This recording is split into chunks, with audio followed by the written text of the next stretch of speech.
So several months ago, I made a video directed towards individuals who believe in God. And I'll post the link to the video in the description of this video. But yeah, I made a video directed towards individuals who believe in God, whether you're a Christian, a Buddhist, a Muslim, Hindu, whatnot. If you believe in God, that video was for you. And also people who don't even believe in God, atheists as well. And in that video, I concluded it by saying, as long as you believe in a higher power, right? And you believe this higher power wants us to live by the golden rule. It wants us to do unto others as we wish others would do unto us. Then we can find common ground on that. And that's all that matters. And again, this goes for people who don't believe in God as well. Because you don't necessarily have to believe in God to live by the golden rule, to live or walk a path of morality or being conscious of how you treat other people. Now, in that video, I talked about how I don't believe life on earth was created by God. I believe in a God. I believe in a higher power, a higher entity. But I don't think this God, this entity, created life on earth. Like I said in that video, I believe the devil created life on earth. Or an evil force, an evil entity, a demonic force for sure. I would say my views on this align with Gnosticism. Now, if you're not familiar with Gnosticism is, Gnosticists basically believe that life was created by an evil force, a demonic force. Now, I'm not sure if Gnosticists believe in a God, if they think a moral God exists. Not sure. I have to look more into it. I do have a general understanding of what they believe, and I would say, in comparison to any other, at least mainstream religion, Gnosticism is far from a mainstream religion. But with comparison to Christianity, Islam, my views align much more with Gnosticism, the belief that life on earth was created by an evil entity. For sure, no doubt. And I don't want to go into some elaborate explanation for why I believe this, because I think the reasons are self-explanatory. I think if you observe and witness life on earth, you can pretty much guess why a person would believe life on earth was created by a demon, the devil, whatever you want to call this evil force. And in this video, I want to talk about a particular argument that most traditional theists use to combat this, the common argument that atheists in particular, and as well as Gnosticists, the common argument that they use to say, hey, God does not exist. Your biblical God, it does not exist. Allah does not exist. They say if God exists, why would he allow or it allow so much evil to go on? Why is there so much turmoil and suffering? It's not fair. And the common go-to rebuttal from theists is that God is testing us. God is testing us. He created all of this suffering and turmoil and chaos to test us. And to cut to the chase, I don't agree with that. I don't think a moral God is in the business of testing anyone. I don't think a moral God would drag someone through the mud and dirt and through nails and fire and all of the terrible things that people on planet Earth are being dragged through just to test them. Like I said, I don't think God, a moral God, is in the business of testing anyone. I think that's something the devil would do. The devil is in the business of psychologically torturing you, beating on you, testing you, destroying you in the name of love, right? Or in the name of making you stronger and testing you. I don't think God would do that. And let's just say, to just play along, let's just say, hypothetically speaking, God is in the business of testing humans. Let's just say God does test people. If God were the type of God to test people, I certainly don't think it would be to the magnitude that people are being tested. I think if God tests people, it would be in a healthy way. I think if God were to test people, it would be in ways that would not destroy them. If he tests us,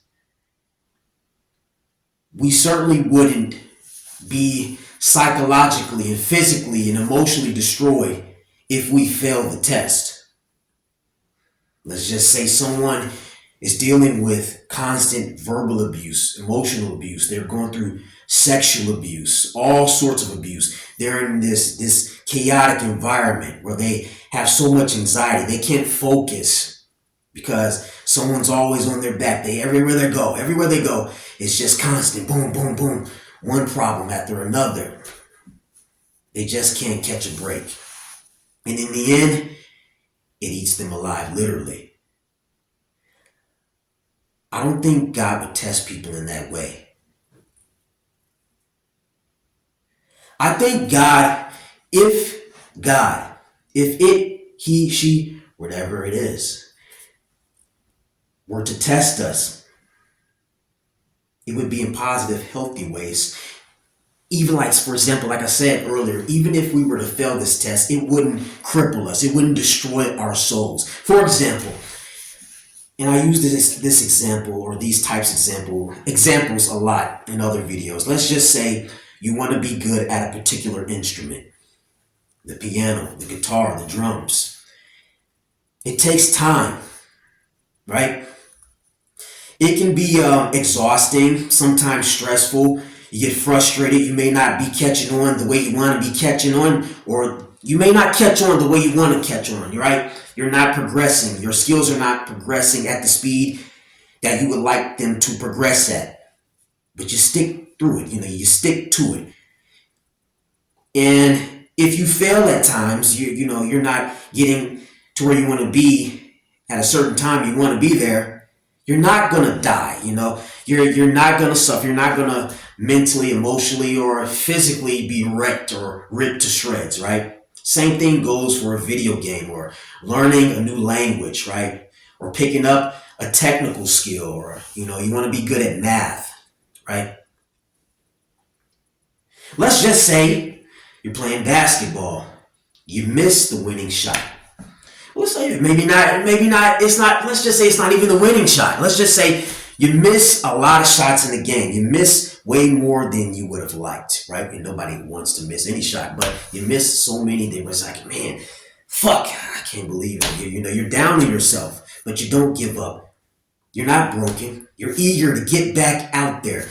That's a healthy test. God put challenges in your way that test you in a healthy way, right? But to make someone suffer through sexual abuse or, suffer through just walking down the street and where you turn, you got to worry about somebody in your neighborhood robbing you, stabbing you, shooting you up. Meanwhile, you have other people on another side of town or in other neighborhoods who are just living blissfully. They can walk outside of their houses and homes without a care in the world. No stress, no anxiety. They can focus on the things that matter. You wish you can focus on the things that matter to you, but you gotta constantly be stressed out, wondering when your day might come, when someone may hurt you, and it's a very real anxiety, because you know the types of problems and the types of tests you're dealing with. And let's just say you suffer through one too many tests, right? Let's just say one really gets to you, digs into your soul. You're like, man, you've just had enough. You lose yourself. That's torture. If God is in the business of testing us, I don't think he would torture us. It would be a healthy test. A test where, if you fail or something, you'll be all right. Get back out there, try again.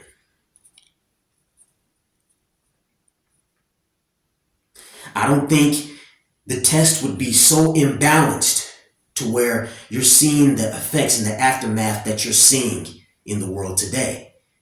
If the types of tests that people are going through are healthy, people wouldn't be in the current state that they're in. Look at the current state that most people are in. Humanity is in overall. Sure, you can cherry pick certain pockets and sections and groups of people. Well, they're doing fine. They're doing fine. I mean, God must exist. Wrong. Which brings me to another point. A lot of people say, well, certain people are blessed. This person may feel that they're blessed, right? Let's just say you feel that you're blessed. And you say, well, God blessed me. I don't agree. God didn't bless you. The devil blessed you. The devil? What the hell are you talking about, man? The devil blessed you. The devil blessed you, and he made it so everything is so imbalanced, so outrageously imbalanced. And I'm not saying everything needs to be totally even, you know what I'm saying, in order to be tested in a healthy way. But it's so imbalanced to where it's not healthy. He blessed this person with so much of this and so little of this, to constantly have people butting and clashing. You probably wonder, well, I have a lot of good things going on for myself. That God blessed me. No, the devil blessed you. He blessed you because he wants to test you. He blessed you to test you. The devil is in the business of testing people. He's going to see how you navigate through life, utilizing those blessings. Let's just say you're born into a very great family, a good family. You've got the looks. You've got X, Y, and Z, whatever it may be. People deem as advantages in this world. The devil wants you to use those advantages to terrorize other people. He has faith that you will go against what's good or moral. Go against what a moral God would want from you. See, like I said, I believe in a God, but I believe this God has very little control over what goes on. I believe he has very little control over what happens on life on earth. Very little control. I believe God is a beacon in the distance. He, she, or it can give subtle cues and signs, like subtle clues and signs, but it can't really do too much to help people or control. Because if it had that power, it would not allow the sort of terrible, twisted, sick shit that goes on this planet to happen. It wouldn't. God did not create. It did not create life on earth. It didn't. The devil did. And the devil gave you the ability to do right and wrong, in hopes that you will always choose wrong. Because every time you choose wrong, the devil knows. It knows God is watching from a distance. And it wants to laugh at God. It wants to show God that, ha ha ha, twisted, sick shit, evil shit will always reign over good.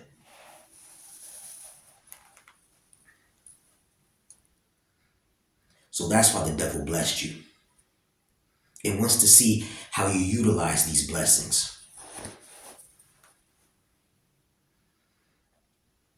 To torment God, to torment you, to torment everyone. Keep everybody at each other's throats. I got mine, I gotta get mine. That's what they say. You gotta get yours. Fuck off. How do you utilize these blessings? Whatever that blessing may be, like I said earlier, you may come from a good family.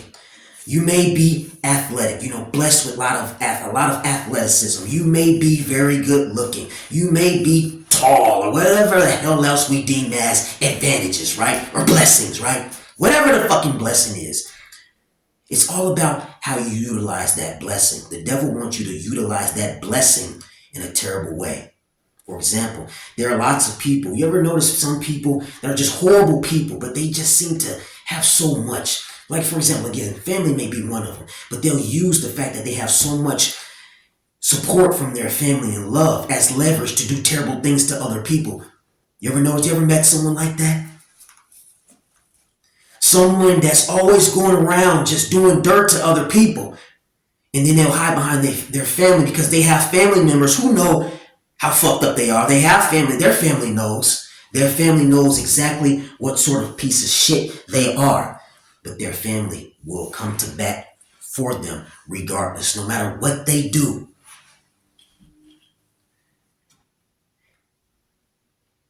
See, that's an agent of the devil using their blessing to wreak havoc. Sure, it's a blessing that you have a good family, right? But you're utilizing that blessing to do dirt unto others. Let's just say you're very big and strong. You can use it, it's a blessing, right? It's all about how you use it. You can use that strength to help people, or you can use that strength to go around and hurt people. Let's just say you're blessed with lots of intellect. You're a sharp wit or whatnot, right? You may be a fast talker. How do you utilize that blessing? Do you utilize it to manipulate people into doing wrong? To get away with bullshit? We're seeing a lot of that nowadays, aren't we? Especially with the rise of social media.